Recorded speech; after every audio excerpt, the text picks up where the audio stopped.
Welcome back to the round of 8 in the UCID and UNSW Starsock tournament. My name is Crucius and this is Zelnaga Caverns, as you can obviously see. In the bottom left we have our purple Zerg, OneHand, and on the other hand, in the top right position, we have our blue Terran, Brockemon. Now Brockemon is probably a Digimon, some also call him a Pokemon. Whichever you choose is completely up to you. But regardless of that fact, Brockemon has been pretty dominant in the tournament so far. So the question on everyone's mind is OneHand going to be able to topple Brockemon, or will Brockemon walk away with yet another win? We will just have to wait and see. This is a best of 5, so, and this being game 1, the results are pretty unclear at the moment. So depending on what happens in game 1 and game 2, obviously game 3, game 4, game 5, if we get to them, we'll just have to see what happens. Now, OneHand is sending his Overlord into Brockemon's base, fairly standard as Zerg. He may choose to sack that Overlord from the start, or he may just choose to leave it at the cliff, just in range to see the wall off. Now, Brockemon is walling off with his standard 2 supply depot and barracks.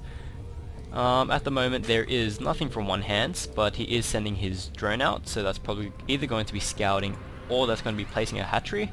And we do see it is actually getting positioned for a hatchery, so he is going for a fast expand, and he is also sending his drone out to scout. And we see Brockemon also getting his refinery up, so probably looking to tech up in comparison to OneHand, who is actually looking to play a macro game. Now, Zelnaga Cavern does have a relatively short walking distance, so early aggression will actually be quite effective, especially if your opponent chooses to go for a fast expand. So we'll just have to see if Brockemon does choose to take advantage of OneHand's situation at the moment. He is sending his SCV down, so he is going to be able to scout that fast expand. OneHand only just putting down his spawning pool, so he won't actually have any defense for a while. Now OneHand is choosing to throw up an extractor, keeping that drone alive, since he does have his first marine out, but he is going to start chipping away at the extractor. But Zerg being as adaptive as they are, OneHand probably is going to be cancelling that extractor, throwing back another one, keeping that drone alive, just so he can get some scouting information later on. Now OneHand is also throwing up his extractor in his own base, so he is probably going to be getting some early speedlings, or he could go straight for lair tech. We'll just have to see which one he chooses to go for. OneHand's expo does finish up, so he is going to be at a slight economic lead against the Terran, but Brockemon is going for his factory, so we probably are going to be seeing Brockemon's, I wouldn't call it a preferred strategy, but he does tend to like it quite a bit against the Zerg, and it looks like OneHand is going to be losing that drone, getting sniped off by the 3 Marines. So Brockemon probably looking to go for fast Hellions, and probably looking to get that pre-infernal igniter. Name has escaped me for a second, I don't know why. But yeah, he probably is looking to get Blue Flame Hellions pretty quickly, and he is throwing on a Tech Lab, so he probably is going to be going for the fast Hellions. Either that, or he is going to be going for some Siege Tech to turtle up and probably look to get his natural as well. Now, OneHand does have a couple of Zerglings out, just going to use them to poke around, see what information he can gather. And at the moment he isn't going to see much, he is just going to be seeing a barracks with a Tech Lab on it, with a reactor on it, sorry. Completely dropping the ball again. But he is going to be pushed away from that wall in, and it looks like Brockemon is going for the fast Hellions. And if we look at his Tech Lab, probably looking to get the blue flames as well, which he is. And at the moment we don't really have much from the Zerg. He is trying to get his first expansion saturated. He is getting Zergling speed, and the Zergling speed will help keep the Zerglings alive, especially against the Blue Flame Hellions, but it's not going to do all that much. It is going to help when he does have a significant amount of Zerglings, but at the moment that isn't really happening.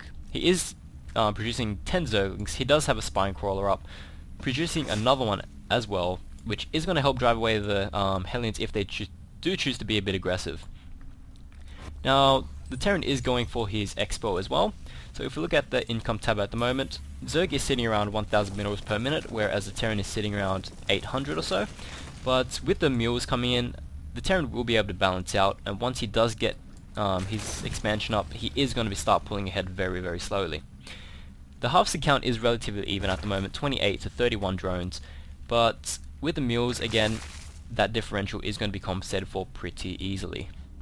Now we do see Brockemon just keeping his Hellions at the Xel'Naga Tower. That's going to give him some vision, just in case the Zerg actually does decide to be a bit aggressive and tries to do a quick run by. The Zerg is getting his lair tech up, also getting his second extractor, so we're probably going to be seeing some lair tech come out pretty quickly. The Terran is getting yet another factory, so we're going to be probably seeing a predominantly mech play at the moment. Now the Hellions are getting into position, the Marines are going to be backing them up, so we probably are going to be seeing some aggression coming from the Terran. So we have to see whether or not Terran choose to go for some tech damage or economic damage. Tech damage is basically when they're going to be trying to delay the Zerg's tech as much as possible, either by destroying tech buildings or just basically wiping out Zerg's units. Economic damage will basically either going for the hatch or drones, but at the moment he does seem to be actually just clearing the way, just so we can basically have free reign over the Zerg's base as much as he possibly can. We also do see a tech lab come down on the second factory, so we are going to be seeing predominantly mech play. Probably going to go for a couple of siege tanks and a third factory coming up, as well as an engineering bay. So it is definitely going to be some mech play as opposed to bio, which actually Brockemon does tend to favor quite a bit rather than going the bio ball, which can get taken out by Bailings pretty easily. He does choose to go for the mech. It's a lot more hardy, but you do trade off the mobility in exchange for that. Now Brockemon is sending one Hellion out. That's probably just going to be doing some extra scouting, or it's going to join up at Xel'Naga Tower. Now Zerg is throwing down his Evo chamber, looking to get a couple of upgrades up pretty quickly. He is getting yet another Spine Crawler to replace the one that was sniped off earlier. He is also getting his Roach Warden out. So OneHand probably looking to get Speed Roaches out. So that is going to help deal with the mech army pretty easily, because Zerglings do tend to get picked off by siege tanks pretty easily. Now the Zerg is getting his Bailey Nest up. That is going to help deal with the remainder of those Marines, and he is also getting the +1 missile attacks. Now Brockemon is continuing to build a couple more Hellions. That is just going to help complement his current army quite a bit. Also continuing to get those Marines. He does have 2 command centers up at the moment, so that mule advantage is going to be coming in handy probably right about now. Now the Zerg is getting Burrow, Bailing speed, and Roach speed, so he is going to be going for predominantly Roaches. He is also getting his second hatch up somewhere. Looking. Ah, so it is going to be an in-base hatch because he doesn't really have the units to defend his third. Now the Zerg is being a bit aggressive, going through the back alleyway, but he does decide to pull back and return to base. Now if he does get caught off guard by these Hellions, it could actually do quite a lot of damage to the mineral line, but he did have a Zergling placed at the Xel'Naga Tower, so he is going to know when to fall back at just the right time. Now I do see Brockemon just chilling outside the Zerg's base, trying to look for a couple of things to be able to poke, to pick off, but the Roaches are going to be pushing him back pretty easily. So if we take a look at the income tab, Terran is sitting at 1,500 minerals per minute at the moment, whereas Zerg is sitting on 1,300. Now the harvest counts are equal, only just differing by 1 at the moment, so the Terran is going to be pulling away pretty quickly. So the Hellions are looking to go through the back alleyway, trying to get into the mineral line pretty quickly, but we'll just have to see how quickly Zerg is able to respond. He does have a creep tumor and his queen placed there, so the queen could be in quite a bit of danger, but it is on creep, so we'll be able to get away pretty easily. Now the drones do take a couple of hits, the Zerglings and Roaches do come in, and these Hellions are probably going to get sniped off pretty easily.